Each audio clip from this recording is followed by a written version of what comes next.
여러분 한글날 뜻깊게 보내셨습니까? 뉴스파이터 김영준입니다. 인간은 망각의 동물, 아니 정치인들은 망각의 동물 맞는 것 같습니다. 무슨 말이냐고요? 최근 국정감사에서 국회의원들의 상스러운 표현이 고스란히 전파를 탔죠. 언론이 정치권을 싸잡아 비판하면 마치 아이들 싸움하듯이 내가 먼저 그런 게 아니라 제가 먼저 그랬어요. 이래 왔습니다. 그래서일까요? 어제가 한글날이었던 만큼 여야 모두 바르게 말하는 정치를 약속했습니다. 그런데 신기하게도요. 해마다 한글날 즈음만 되면 이런 약속이 계속돼 왔다는 겁니다. 정치 품격 높인다고 1년 365일을 한글날로 지정할 수도 없는 노릇이고 내가 이러라고 한글을 창제했더냐 세종대왕의 깊은 한숨이 느껴집니다. 10월 10일 목요일 뉴스파이터 본격적으로 시작해 보도록 하겠습니다.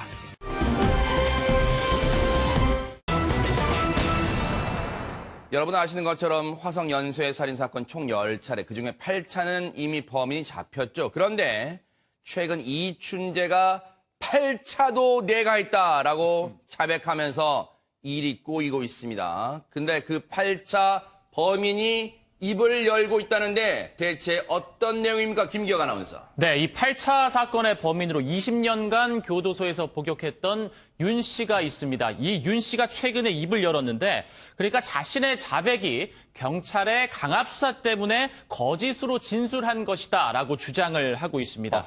이 윤 씨가 당시에 체포된 후에 이 경찰이 자신을 야산으로 데려갔고 네. 이 야산 정상에서 협박이 시작됐다고 이야기를 하고 있는데요. 그 해당 경찰이 좀 덩치가 있었고 네. 그리고 유단자라고 이야기를 하면서 겁을 줬다. 그때부터 고문과 협박의 연속이었다라고 이야기를 하고 있습니다. 네. 그리고 자신이 소아마비 때문에 한쪽 다리를 잘 쓰지 못하는데 네. 자신에게 쪼그려 뛰기를 시켰고 이를 제대로 수행하지 못하면 이제 뭐 발로 걷어차거나 뭐 뺨을 때리고 주먹으로 때리고 뭐 이렇게 이제 강압 수사를 당했다고 현재 주장하고 있는 상황입니다. 지금 이 상황, 물론 우리 김기혁 아나운서가 잘 마지막에 설명하셨어요. 지금은 윤 씨의 주장입니다. 언론 인터뷰에서 밝힌 주장인데 이 주장 내용만 놓고 보면 손정혜 변호사님 상당히 인권 관련해서는 상당히 침해를 받았다 이렇게 주장하는 것 같아요. 지금은 있을 수도 없는 그 구체적인 어떤 조사 과정에 대한 주장이 나오고 있는 것인데요. 네. 3일 동안 잠을 재우지 않았다는 겁니다. 사람이 하루만 잠을 자지 못하더라도 정신이 혼미해지는데 그렇죠. 본인이 너무 졸려서 잠을 자려면 깨우고 했고 너무 목이 타서 물 좀 달라고 이야기를 했지만 물도 주지 않고 모든 것을 자백하면 잠도 재워주고 물도 주겠다. 이런 취지로 이제 조사를 당했다라고 기억이 난다라는 취지로 이야기를 하면서 네. 그 당시 경찰이 여기서 죽어나가도 상관없다. 한두 명 죽어도 우리는 눈 하나 깜짝 안 한다. 이런 취지로 본인이 들었다라고 주장하고 있습니다. 네. 다시 한번 말씀드리지만 윤 씨의 주장입니다. 그런데 주장치고는 상당히 그 기억이나 그 발언들이 상당히 구체적이다. 이런 생각도 지울 수가 없는데 살인의 추억, 화성 연쇄 살인 사건을 모티브로 만든 살인의 추억에서도요. 관련 비슷한 내용이 나오는데 한번 영상 보시고 이어가 보도록 하겠습니다. 뭐 이게 놀러 왔나 이 새끼. 야, 너 여기 어딘지 알아? 향수기도 있었어. 향수기? 이 향수기. 왜 그랬어? 왜? 나야 모르지. 정말 잘 나가다가 지금 영장도 없이 나흘째 조사 중이죠. 불법 구금이라고 말들 많던데요. 이번엔 아주 영화처럼 생생하게 해야 돼. 응? 아까 잘했잖아. 영구야?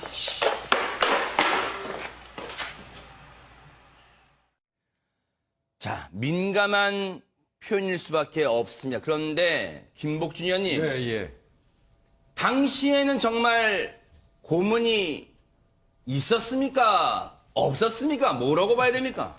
저한테만 어려운 질문 하시네요. 저는 82년도에 경찰 들어왔어요. 네, 이 사건, 화성 사건은 33년 전 사건입니다. 네, 82년도에 제가 경찰 들어와서 경찰 생활하면서 주변에서 가혹행위 하는 걸 보지 않은 거는 아니에요. 그런데 네. 분명한 거는 하는 사람만 해요. 아하. 가혹행위를 하고 강압해서 그 수사를 하는 형사들도 그 중에서 하는 사람만 합니다. 네. 그건 뭐 어디 가나 그렇게 하는 사람만 해요. 네. 절대 다수의 형사들을 이 전체가 고문 형사처럼 일반화하시면 안 됩니다. 네. 그리고 그 당시 사회적 배경이 33년 전이라는 그런 거는 좀 생각하고 보시고요. 33년 전을 한번 돌이켜 생각해 보십시오. 사회현상 학교 가면 선생님이 맘 놓고 학생들 때릴 때고, 예? 군대에서는 맞지 않으면 잠 못 잘 때고, 직장 사회에서 상사들이 전횡이 난무할 때예요. 네. 그 폭력이 거의 일반화되다시피 한 그런 시기 아니겠습니까?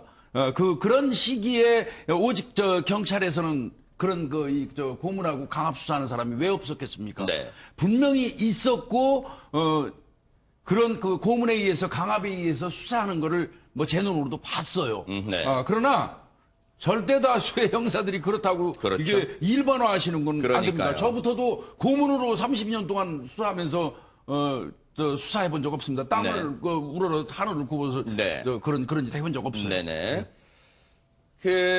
김복준 의원님이 정말 중요한 말씀 해주셨어요. 그런데 우리가 이 사건 말고도 실제 우리가 그동안 뭐 민주화 과정을 거쳐오거나 하면은 고문 관련해서 그 후유증으로 많은 고통을 당하시는 분들 얘기도 다 수두룩하게 알고 있습니다. 그런 배경이라는 점 일단 말씀을 드리고요. 그런데 이인철 변호사님, 윤 씨가 당시에 강압 수사를 당했다 이런 폭로 말고도 이 사건 강력 사건이 벌어지면 현장 검증하잖아요. 현장 검증 관련해서 뭔 얘기를 했다면서요? 그러니까 이제 진범인지 아닌지를 밝히는 또 하나의 단서가 현장 검증일 수가 있어요. 네. 현장 검증에서 정말로 구체적으로 본인이 이제 행동을 하면은 진범일 가능성이 높구나. 현장 검증 같은 경우에는 법관이라든지 뭐 검찰이라든지 변호사도 이제 참석하는 게 일반적이거든요. 근데 이제 놀라운 것은 네. 이 윤모 씨라는 사람이 소아마비로 지금 몸이 좀 불편했다 이렇게 알려지고 있는데 이 담 높이가 꽤 됐었거든요. 근데 그 담을 훌쩍 넘었다. 이렇게 이제 전해지고 있어요. 그러니까 그거를 본 사람들이 판사나 다른 사람들이 어떻게 생각하겠습니까? 저 사람이 몸이 불편한데도 담을 넘었다는 것은 혹시 진범이 아닐까 이렇게 생각하고 있는 것 같아요. 근데 이 윤모 씨 가족은 또 이렇게 이걸 해석하고 있습니다. 네. 평상시에 몸이 불편한데 이 담을 훌쩍 넘었다는 것은 얼마나 고문이나 강압이 심했기 때문에 그것을 벗어나기 위해서 담을 넘은 거 아니에요. 또 이렇게 해석을 하고 있거든요. 네. 그리고 또 이런 해석도 있어요. 각본대로 다 짜준 대로 한 거다. 이 윤모 씨 측에서 이렇게 얘기를 하고 있습니다. 네. 형사가 이렇게 하라. 고 지시를 했고요. 또 담이 또 흔들렸대요. 담이 흔들려가지고 또 제대로 담을 넘어가지 않았다. 이렇게 약간은 진술을 좀 이렇게 혼선이 지금 있는 것 같습니다. 현장 검증 당시에 이제 담을 넘는 이 장면을 재현하는데 그때 흔들렸는데 옆에 형사가 딱 잡아주면서 바로 넘어갈 수 있게 해줬다. 뭐 그런 취지의 얘기를 했나 봐요. 그런데 김복준 의원님, 예. 글쎄요, 이런 얘기는 글쎄요, 아전 인수격으로 끼워 맞췄다고 해야 되나요? 어떻게 봐야 됩니까? 아니 이런 이제 부분은. 문제는 담이 흔들리는 걸 담을 잡았다는 얘기잖아요. 네. 그건 이제 본질이 아니죠. 네. 그 담을 짚고 넘어갈 수 있는 능력이 있었느냐 여부를 따지는 건데 네. 뭐 그 당시에 형사는 그런 얘기는 했어요. 팔 힘이 세가지고 다리가 불편함에도 불구하고 손으로 짚어서 넘어가더라 그런 얘기를 했으니까 네. 뭐 이 부분에 대해서는 뭐 가타부타 뭐 그게 무슨 뭐 중요한 단서다. 네. 그게 뭐 고문의 증거다 이렇게 우리가 말하는 거는 좀 무리가 있는 것 같고요. 네. 이 부분은 제가 보면 좀 조금 좀 지켜볼 필요는 있는 것 같거든요. 아하. 이따가 뭐 기회가 되면 제가 또 나름대로 말씀드리겠습니다. 그러겠습니다. 예. 지금까지는 일단 윤 씨가 언론 인터뷰를 통해서 밝힌 대목만 일단 조목조목 짚어보고 김복준 의원님 말씀처럼 저희가 그에 대해서 또 여러 가지 반박 논리도 한번 짚어볼게요. 최진봉 교수님, 예. 윤 씨가 언론 인터뷰를 이어가면서 당시 겪었던 고문 때문에 지금까지도 후유증을 겪고 있다 이런 얘기도 털어놨죠. 그렇습니다. 언론 인터뷰에서 윤 씨가 뭐라고 얘기했냐면 30년 전에 고문을 당했는데 거기에 있는 형사들이 유단자에서 급소만 때리더라 이렇게 얘기를 했어요. 급소를 때리다 보니까 멍이 안 들게 표시가 안 나도록 구타를 했다고 주장을 하고 있고 네. 그게 지금도 병원을 한 번도 간 적이 없다고 합니다. 네. 그리고 지금도 온수, 그러니까 목욕탕 가서 온수에 들어가면 그 멍자국이 다시 나온다 이렇게 주장을 해요. 본인 주장입니다, 이거는. 네. 그리고 이제 당시에 경찰이 본인을 이제 희생양으로 삼아서 본인 지금도 악몽에 시달리고 있고 본인은 죄가 없다고 주장하고 있다 이렇게 주장을 하고 있는 상황입니다. 네.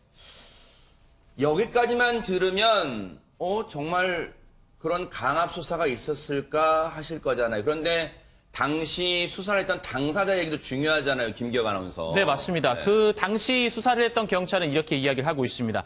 증거가 뚜렷했기 때문에 고문을 할 필요가 없었다는 겁니다. 그리고 특정인이 범인이라는 심증이 있는데 이를 입증할 만한 증거가 없을 때 이제 좀 압박을 가하는 거지 네. 증거가 있는 경우는 다르다는 거예요. 네. 이 8차 사건의 윤 씨 같은 경우에는 당시 경찰이 수사를 했을 때 사건 현장 주변에 채모가 있었고 이 채모 검사를 통해서 검사와 대조를 통해서 이제 범인을 특정하게 된 거거든요. 네. 그리고 또 방사성 동위원소 검사에서 이 채모에서 중금속 성분이 나왔기 때문에 네. 윤 씨가 당시 이제 직업과 연관이 되면서 또 이제 진범임을 확인했다. 어떤 직업이었어요? 윤 예, 그 씨가 농기계를 다루는 직업이었습니다. 그래서 이제 그 채모에서 중금속이 발견이 된 거죠. 예. 일반인에게서 발견되기 어려운 중금속 성분이 채모에서 나왔다는 점에서 범인의 직업과의 연관성을 따졌을 때 진범임을 확신했다고 당시 수사 경찰은 얘기를 하고 있는데 혹시 김복준 의원님 보실 때는 이게 혹시 상당히 결정적 증거가 될 수 있나요? 어떻습니까? 그 당시로는 아마 그 수사가 최첨단 과학 수사였을 거예요. DNA라는 건 자체는 그 형사들이 DNA라는 이름도 몰랐을 때니까요. 그 당시에는 연쇄살인이라는 용어도 없었고 DNA라는 말 자체도 없었으니까. 근데 공교롭게도 그때는 그 수사본부에 화성 수사본부에 국립과학수사연구소 직원이 와서 상주하고 있었어요. 그런 경우는 없습니다. 사건 현장에. 그래 국가수 요원이 상주하고 있으면서 그 당시에 이제 현장에 떨어져 있던 그 채모 네. 8점을 가지고 이제 이 국가수에 의뢰를 해서 네. 그때 했던 게 중성화를 이용한 동위원수 기법이라는 그때는 최첨단 기법이라는 걸로 이제 한 거죠. 물론 뭐 여러 가지 40% 이내의 편차 이게 이제 지금 최근에 와서 얘기가 나오니까 이건 명확하게 정확한 건 아니죠. 네. 그런데 이제 그때 이 동위원수 기법 이거 하나만으로 한 거는 아니에요.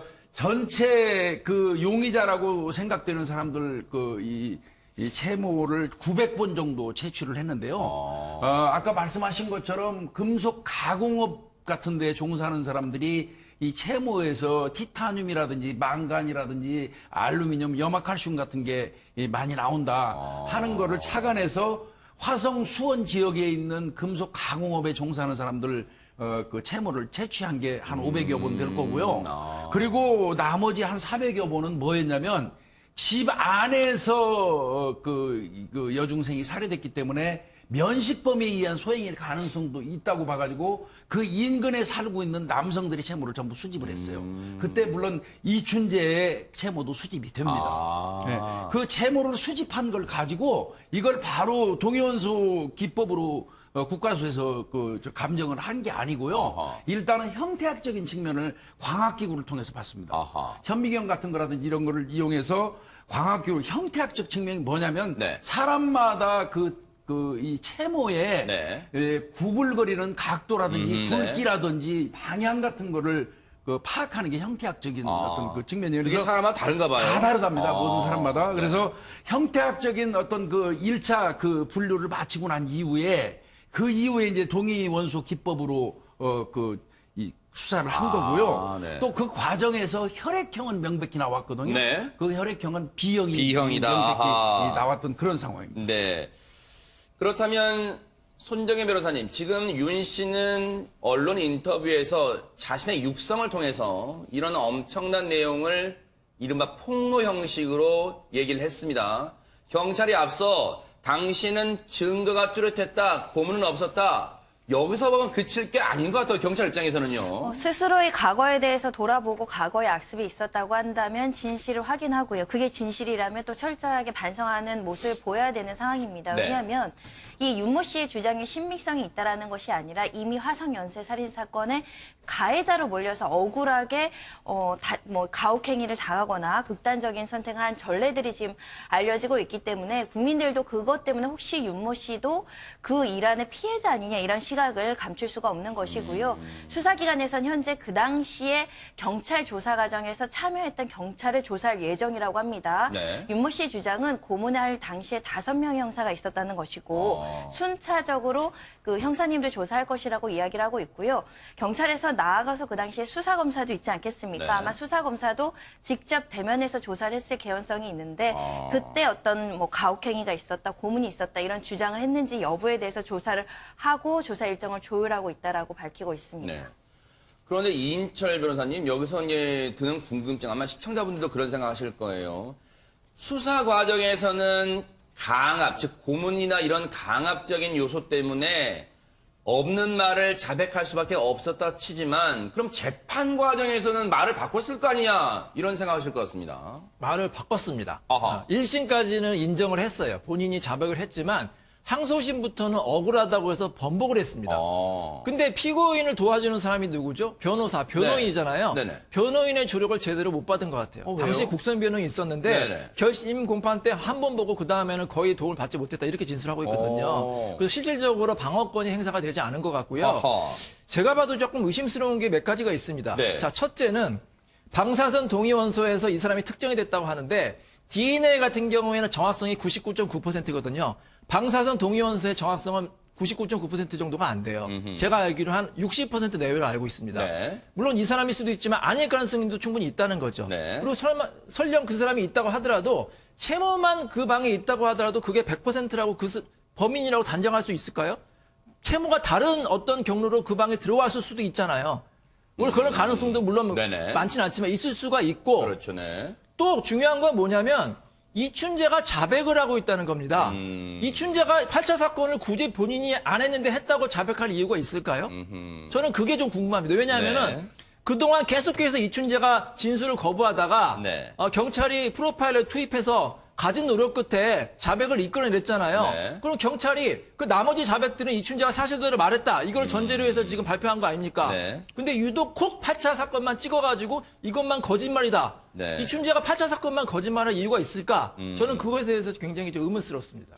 일단 이 부분은 저희가 잠시 뒤에 진짜 얘기를 할 거예요. 그런데 일단 당시에 변호인의 조력을 받지 못했다. 그렇다면 주변 사람들도 뭔가 그렇다면 이 윤 씨에 대해서 도움을 주려고 했을까요? 도움을 줄 수는 있었을까요? 어땠습니까? 최진봉 지금 교수님. 상황으로 보면 도움을 주는 사람이 없었던 것 같아요. 아마 이제 왜요? 가정 형편이 좀 어려웠던 걸로 보여집니다. 네네. 뭐 구체적으로 모르겠습니다만 네네. 이게 작은 어머니라는 분이 인터뷰를 했는데 네. 언론 인터뷰에서 뭐라고 얘기했냐면 일단은 억울했지만 그냥 살 수밖에 없었다. 왜요? 그때는 먹고 살기 어렵고 힘들어서 변호사를 선임할 돈이 없었다는 거예요.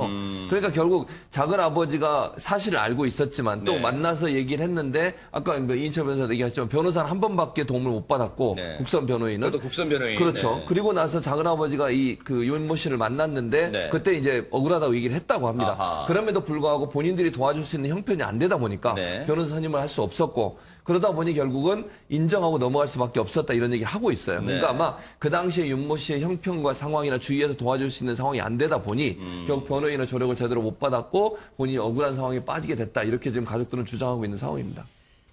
그러면 변호인의 조력을 제대로 못 받는다면 혹시 재판 과정은 그래도 이 법관 그러니까 재판부가 이걸 공정하게 재판을 이끌어가려고 노력을 했을까요? 어떻습니까? 윤 씨 입장은 또 어떨까요? 이 부분에 대해서는. 재판 과정도 이 윤모 씨에게 방어권이 충분히 주어지지 않았던 것 같습니다. 우선 변호사들도 과거에 사명감 없이 이렇게 국선 변호한 부분에 있어서는 좀 반성할 부분이 있다라고 보이고 워낙 경제적인 이득이 없는 국선 변호지만 사명감을 가지고 일하시는 변호인들이 많은데 네. 이 사건은 그렇지 않았던 것 같습니다. 결심 공판이라는 건 피고인한테 굉장히 중요한 날이거든요. 최후 변론도 해야 되고요. 네. 그 피고인의 의견도 들어봐야 되는데 결심 공판 때 지정되어 있던 배정된 국선 변호인이 아예 결심 공판에 출석을 안 했다는 겁니다. 그럼 정상적인 재판 절차라고 한다면 이런 그 살인 사건은 필요적 변호 사건이라고 해서 변호사 없이 재판을 하면 안 돼요. 그래서 원래는 기일을 연기해서 다음에 변호사 입회하에 다시 공판을 할 수 있도록 했어야 됨에도 불구하고 어떤 연유에인지 재판정이 아 그래요? 변호사가 안 나왔어요? 그러면 지금 법정에 있는 다른 변호사 중에 혹시 지금 변론을 해주실 수 있어요? 라고 현장에서 급조해서 변호인에게 재판정에 서라고 하다 보니 이 사람은 이 사건의 기록도 보지 않은 채로 그냥 그 법정에 제정하고 있다는 이유만으로 앞에 나와서 그 사람 옆에 서서 그냥 공정한 재판을 해주세요. 이 한마디 했다라는 겁니다. 그러면 아무리 국선 변호인이라고 하더라도 아, 이 사건은 제가 결심에 의견 진술하기에는 사건 파악도 안 됐고 이런 취지로 이제 진술을 해야 되고 재판정도 이런 것들을 고려해 줘야 되는데 결국 경제적 약자이던 이 피고인 윤모 씨만 방어권 행사를 제대로 받지 못했습니다. 여기까지만 들으면 앞서도 제가 말씀드렸지만 윤 씨가 언론 인터뷰, 자신의 육성으로 언론 인터뷰를 통해서 쭉 밝혔던 내용, 골자는 그겁니다. 억울하다 이겁니다. 그래서 지금은 뭔가 진실을 밝히고자 하는 건데, 그러면 다시 한번 이걸 짚어볼게요. 김복준 의원님. 네. 지금 이른바 스텝이 꼬여가는 이유가 이춘재가 네. 프로파일러 면담에서 설득 끝에 8차 범행도 자기가 했다고 얘기를 하면서인데 이 부분은 진짜 어떻게 봐도 이유가 있을까요? 이춘재가. 일단은 좀 먼저 말씀드릴 게 네네. 있는데요. 지금 그 프로파일러가 투입돼가지고 이춘재를 대상으로 해서 조사하는 과정은 네. 어떤 사건 하나하나를 지목하면서 이거 네가 했지 묻는 단계가 아니에요. 아하. 이춘재의 말만 일방적으로 지금 듣고 있는 단계. 하나도 사건에 대해서 구체적으로 지목하면서 묻는 단계가 아닙니다. 네. 그 과정에서 이춘재가 8차 사건도 네. 본인이 했다고 주장을 한 거 아니겠습니까? 네. 그런데 그 이전에 제가 꼭 말씀드리고 싶은 거는 네. 이 윤 씨, 이 사람이 범인이건 아니건 간에 그 당시에 만약에 고문을 했다면 네. 진범이라도 고문하면 안 되죠. 아하. 이 부분에 관해서는 경찰이 명예를 걸고 철저하게 수사를 해서 이건 국민들 앞에 밝혀야지 경찰이 거듭태어날 겁니다. 아하. 이거는 이제 전제로 이후에 하르망노라고 해야 그럴게요. 될 것 네. 같고요. 이제 이춘재가 지금 그 자백을 하고 있는데 이춘재가 범인이 되려면 해결해야 될 그 난제가 하나 있어요. 아, 그런가요? 혈액형입니다. 아. 혈액형이에요. 네. 명백히 그 현장에서 그 현장은 야외도 아니고 네. 이불을 살해하고 난 다음에 이불을 여기까지 반쯤 덮어놓은 상태에서 이불 속에서 채모 8점이 발견된 거거든요. 네. 그래서 채모에서 혈액형이 도출이 됐어요. 그래서 이거는 오염될 확률이 거의 없습니다. 아하. 그 당시에 그 증거가 혈액형 비형이 나온 거는 네. 다른 사건은 야외에서 발견이 됐고 그 다음에 며칠 있다가 사체가 발견되는 바람에 오염의 가능성이 상당히 많았습니다. 여러 외부적 요인 때문에. 아하. 그런데 이 사건의 혈액형 도출 그 비형이 나온 거에 대해서는 네. 이거는 크게 문제 삼을 수가 없는 상황인 것 같습니다. 아하, 네. 그렇다면 이춘재는 실제로 O형입니다. 그런데 그 현장 채모에서 발견된 이 B형 그 혈액형을 어떻게 이춘재가 설명할 수 있는 건지 이제 이게 하나 있고요. 아하. 그다음 이제 윤 씨 입장에서 네. 범인이 안 되려면 채모 관련된 건 뭐 동의원수 그거는 오차가 지금 과학을 보니까 있다고 치니까 그만두더라도 또 거짓말 탐지기에서 거짓 반응 나온 것도 그렇다고 쳐요. 그런데 현장 지문입니다. 지문은 제가 늘 말씀드리지만 지문의 2대 특성은 종생불변, 죽는 날까지 변하지 않는다. 아하. 만인부동. 네. 지구상에 어떤 사람도 같은 지문은 없다는 게 지문이에요. 네. 그래서 지문이 발견되면 범인인 거예요. 그런데 지금 담당 형사 이야기는 현장에서 이 윤 씨의 지문을 채취했다는 겁니다. 네. 다만 저는 그 생각은 해요. 그 현장에서 채취한 지문이 고정식인 건물에서 찍힌 지문을 도출한 것이냐 아니면 이동식 물건에서 지문을 도출한 것이냐 이건 따져봐야 돼요. 아하. 그러면 뭐 제가 말씀드리는 의도는 알겠죠. 네. 그러나 그 지문이 설명돼야 되고요. 네. 그다음에 이제 그러면 이춘재도 아니고 만약에 윤 씨도 아니라면 제3의 어떤 그 사람이 범행에 있을 개연성은 없느냐. 요건 신중히 생각해. 그것도 따져봐야겠다 생각도 듭니다. 억울함을 주장하고 있는 화성 연쇄 살인 사건 8차 진범으로 지목됐던 윤 씨. 언론 인터뷰를 통해서 재심을 청구하겠다는 의사를 밝혔고 그 재심의 변호를 맡겠다고 나선 변호인도 생겼습니다. 언론 인터뷰 들어보시고 이어가 보도록 하겠습니다. 이춘재의 자백은 이 사건에서 이 억울하게 옥살이 하셨다라고 주장하시는 분한테는 무죄를 입증할 새로운 증거라고 보습니다. 뭔가 범인만이 알 수 있는 이 정보에 대한 얘기를 이춘재가 하지 않았나 싶습니다. 그리고 또 이분이 그 당시부터 고문에 의한 가혹행위를 당했다라고 주장을 했고 그 주장이 지금 일관되거든요. 자백이 얼마나 고문 과정에서 사건에 맞게끔 이렇게 꾸며졌을 수 있다라는 건 지금 이제 여러 재심 사건을 통해서 충분히 알 수 있거든요. 이인철 변호사님, 지금 박준영 변호사는 뭐 원체 재심 사건으로 유명한 변호사긴 합니다만 지금 충분히 재심이 가능한 사건이라고 일단 보는 것 같습니다. 일단 재심이 열려면 재심 개시 결정이 열려야 됩니다. 아하. 법원에서. 왜냐하면 한 번 판결이 확정된 것을 다시 재심하는 건 사실 굉장히 어려워요. 그럼 법원의 판결을 뒤집는 거잖아요. 완전히 아하, 확정 네. 판결, 대법원 네. 판결까지 갔는데. 그래서 어떤 새로운 증거가 나와야지만 재심이 되고요. 또 재심 결정이 났다고 해서 다 무죄가 되는 건 아니고 아하. 다시 이제 재판하는 거예요. 처음부터 네. 이 사람이 유죄냐 무죄냐 하면서 여러 가지 증거를 봐서 정말로 무죄다. 그렇게 판명될 경우 재심 결정이 나오는 거거든요. 네. 근데 이 사건 같은 경우에는 지금 일단은 제가 보기에 재심 개시 결정은 될 것 같습니다. 이춘재라는 사람이 본인이 진범이라고 강력하게 지금 주장을 하고 있고 합리적인 의심이 가잖아요. 그리고 이 지금 윤 씨 같은 경우 억울하다고 하고 있고 네. 재심 개시 결정이 나올 것 같고 이제 법원에서 여러 가지 정황을 봐서 이제 검토를 해야겠지만 네.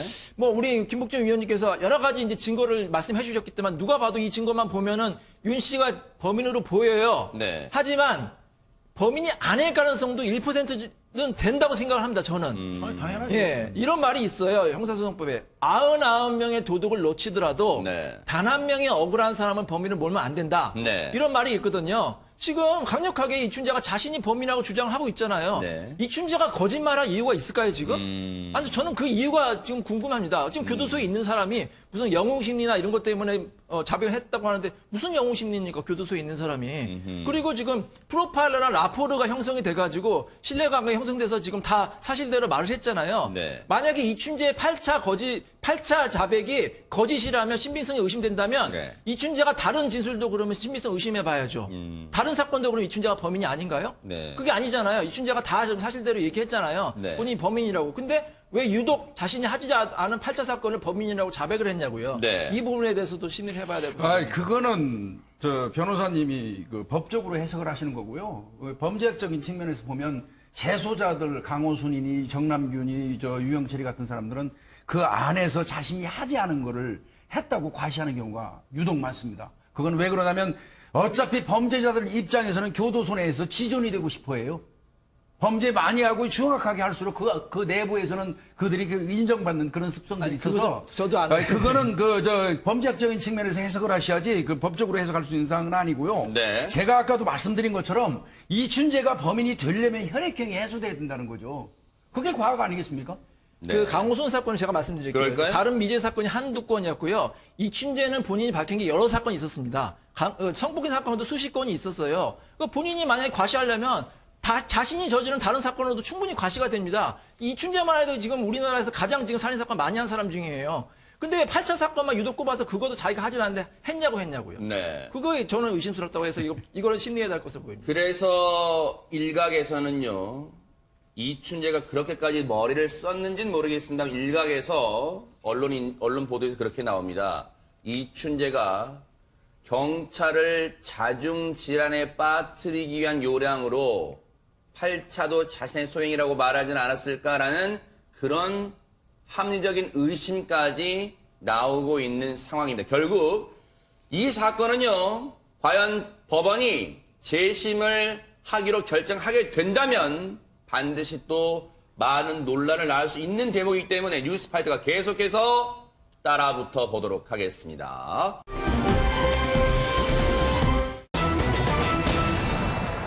정말 이 사람한테는 일말의 양심이라도 찾아보려 한다는 게 헛수고 같습니다. 이인철 변호사님. 예, 오늘 사건들이 다 살인 사건 나오는데 이 장대호라는 사람이 있죠.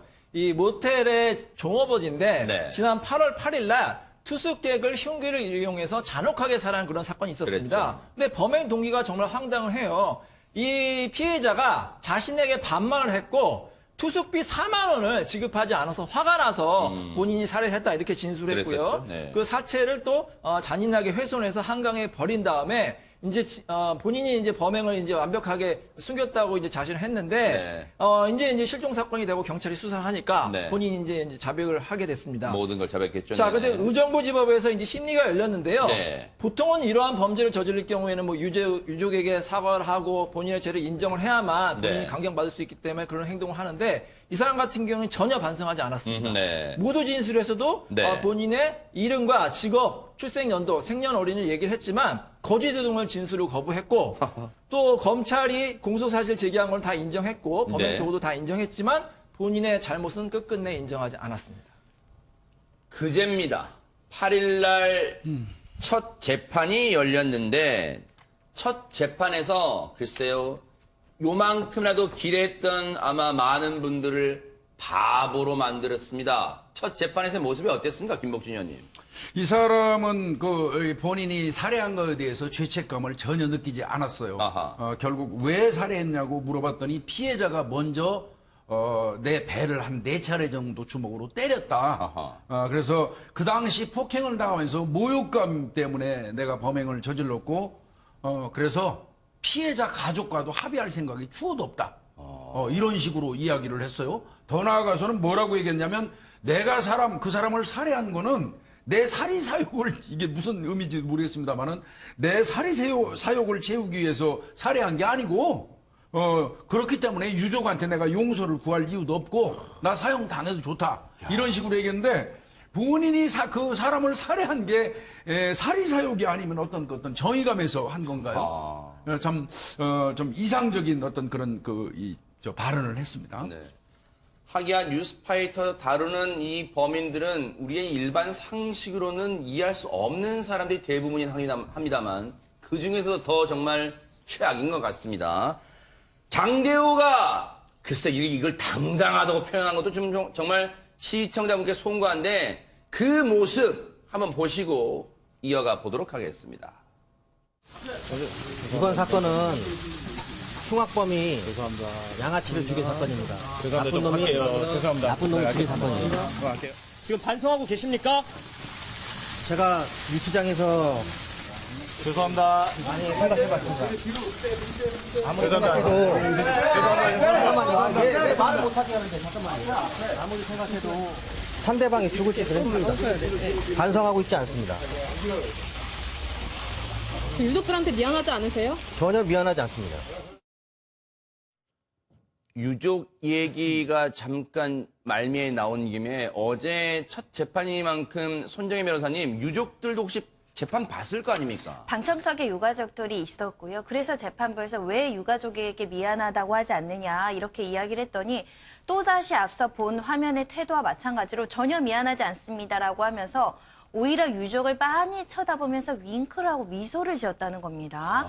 그 자리에 있었던 유가족은 그야말로 상처를 2번, 3번 받는 상황이 아닐까 생각이 드는데 실제로 자리를 박차고 나와서 울분을 토로했다고 하니 얼마나 상심하실지 뭐 상상이 안 되는 상황입니다. 김복준 의원님. 유족들 빤히 쳐다보면서 윙크와 미소? 지금 소름 끼칩니다, 지금. 저는 이 사람은 전형적인 확신에 찬 사이코패스라고 생각합니다. 사이코패스라고 해서 또 전부 다 범죄자는 아니지만요.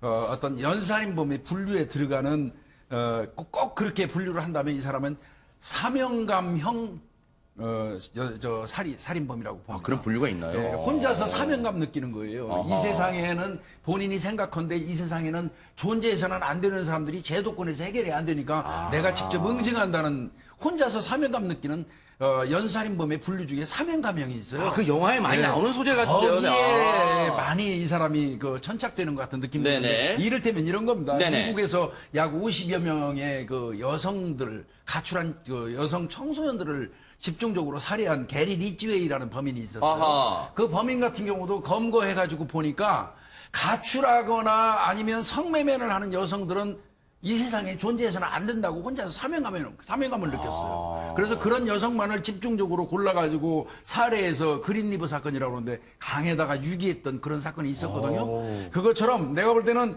이 친구도 전형적으로 이거 확신에 찬 아하. 어떻게 보면 뭐 자기 사리사욕 뭐 이런 얘기 하지 않습니까? 네. 자신의 행위가 마치 어떤 공적인 역할을 하는 것처럼 착각하는 그러네요. 사명감형 살인마 같습니다. 최진봉 교수님. 예.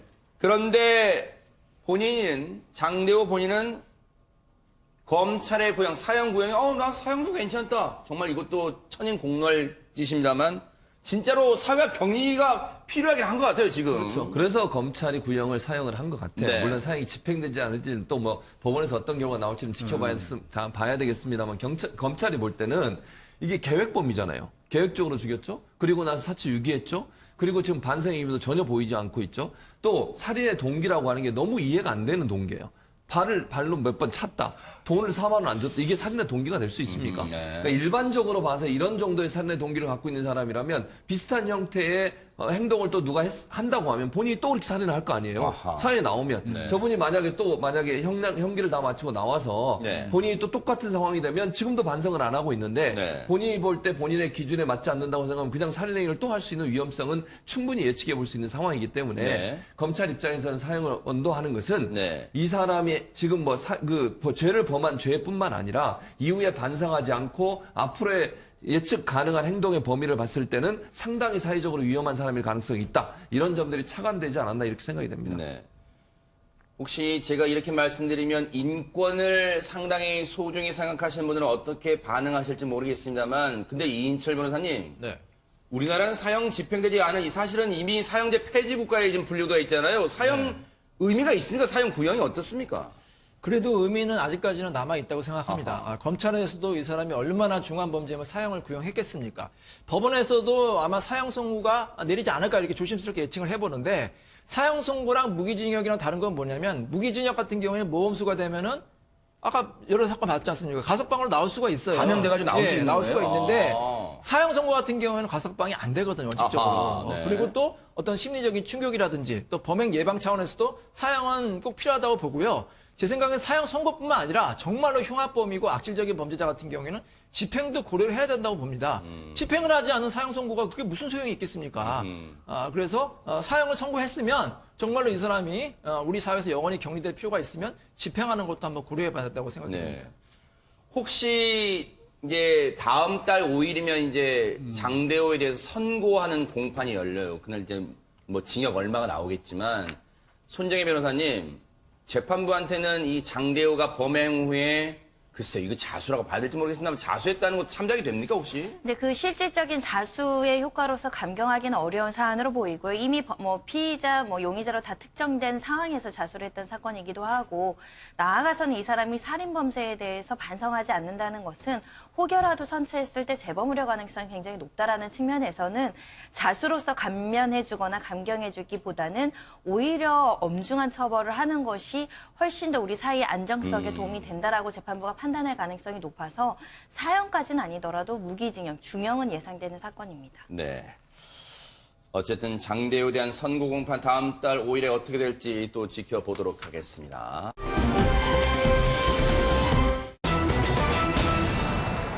오랫동안 침묵을 지켰던 우리 김기혁 아나운서가 이 사건 소개해드릴게요. 예. 네. 예. 목이 잠겼습니다. 아하, 예. 네네. 이번 사건은요, 부산시에서 도심의 추격전이 벌어진 사건입니다. 네. 경찰차와 1톤 트럭의 추격전이었는데 네. 굉장히 위험해 보입니다. 영상으로 함께 보시겠습니다. 네. 네, 파란색 1톤 트럭 뒤로 오, 경찰차들이 달라붙습니다. 차선도 여기저기 넘나들고요. 네. 자, 이번에는요. 횡단보도로 중앙선을 넘어서 달아납니다. 여기 네. 이제 순찰차에서 경찰관이 내려서 손짓으로 네. 이 트럭을 지목하니까 옆에 있던 경찰차들이 막아섭니다. 그런데 여기서 멈추지 않고 중앙분리대를 들이받으면서까지 아이고. 도망가려고 해요. 경찰이 위험한데요. 아, 예, 네. 요 앞쪽에서 참 위험해 보이는데 네. 이때 3단봉으로 유리창을 깨고 이 운전자를 잡으려 합니다. 네. 자, 창문을 굳게 닫고 있었고 네. 자, 이 상황에서 전기 충격기까지 겨누면서 이 운전자를 제압하게 됩니다. 결국엔 체포가 됐습니다. 네.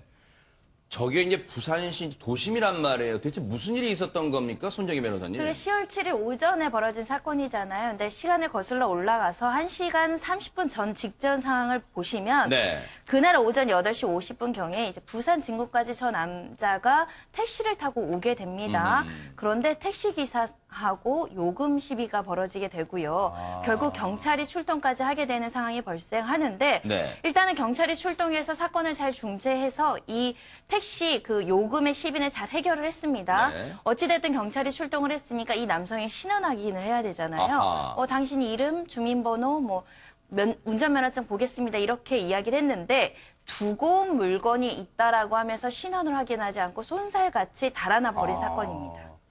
정말로 저 도심에서요. 저 보행자라도 다쳤으면 어쩔 뻔했습니까? 그런데 김복준 의원님. 예.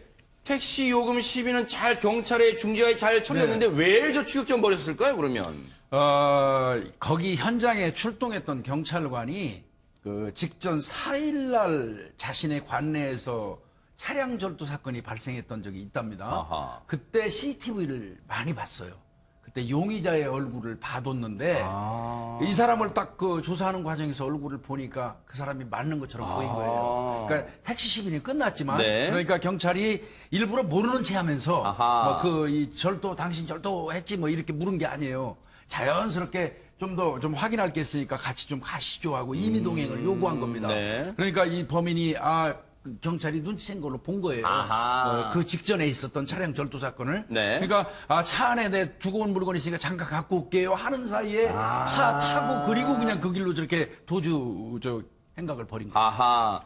정말 우리 경찰분들이요.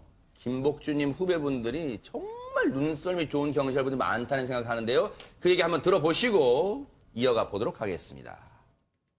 택시 시비로 신고가 들어와서 출동하게 되었습니다.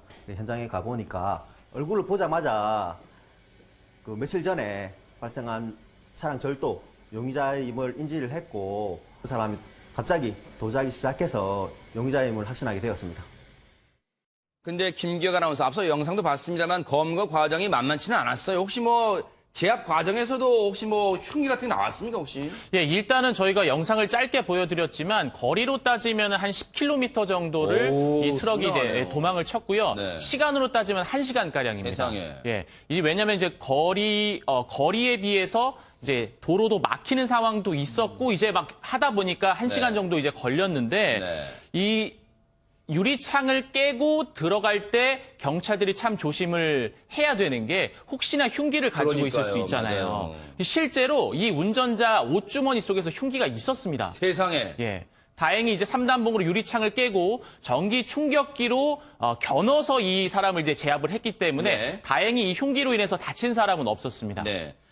저 도심에서요, 앞서도 말씀드렸지만 최진봉 교수님, 횡단보도 지나던 시민분들이나 다쳤으면 이제 애꿎은 시민분들 다쳤으면 큰일 날 뻔했습니다, 진짜. 그렇습니다. 거기에다가 지금 흉기가 발견됐다고 그러잖아요. 네. 그러면 저 범죄자 아닙니까? 차량 절도를 했다고 하는 범죄행위를 한 것이고요. 네. 그리고 본인이 잡힐까봐 저렇게 위험한 운전을 할 정도, 남을 고려하지 않고 위험한 운전을 할 정도의 행동을 하는 사람이라면 흉기를 가지고 다니다가 혹시나 본인의 마음에 안 들거나 본인이 범죄를 할 수 있는 여건도 충분히 마련된다고 생각이 됩니다. 일반적으로 일반인들이 몸에다 흉기를 지니고 다니진 않잖아요. 그렇잖아요, 맞아요. 아니 경찰도 아니고 일반인들 흉기 가지고 다니는 사람이 누가 있습니까? 그러니까 흉기를 가지고 다녔다고 하는 것 저 자체로만 봐도 저기서 만약 검거가 안 돼가지고 또 거리를 활보했다고 하면 또 다른 범행을 저질렀을 가능성을 우리가 충분히 얘기해 볼 수 있어서 참 다행이다 이런 생각이 듭니다. 택시 요금 시비로 인해서 촉발된 이 사건, 그런데 알고 봤더니 절도 용의자였어요. 차량 절도 용의자. 그런데 죄질이 상당히 불량한 것 같습니다. 이인철 변호사님. 이 사건은 경찰이 정말 잘한 것 같습니다. 박수를 보내고 싶고요. 네. 범인을 검거한 것도 저렇게 신속하게 검거했고 만약에 검거하지 않았으면 이 사람이 또 다른 범죄를 저질렀을 그랬을 수 있어요. 시민도 구했으니까 범죄 예방도 됐고 굉장히 잘하셨고요. 이 남성 같은 경우는 차량 절도기 때문에 6년 이하의 징역형에 처해질 것 같고 중죄네요. 예, 또 흉기를 휴지하고 있었기 때문에 혹시 다른 범죄가 있는지 여죄도 좀 수사해야 될 것 같습니다. 그러네요. 반드시 밝혀내 주시기를 기대를 해보겠습니다.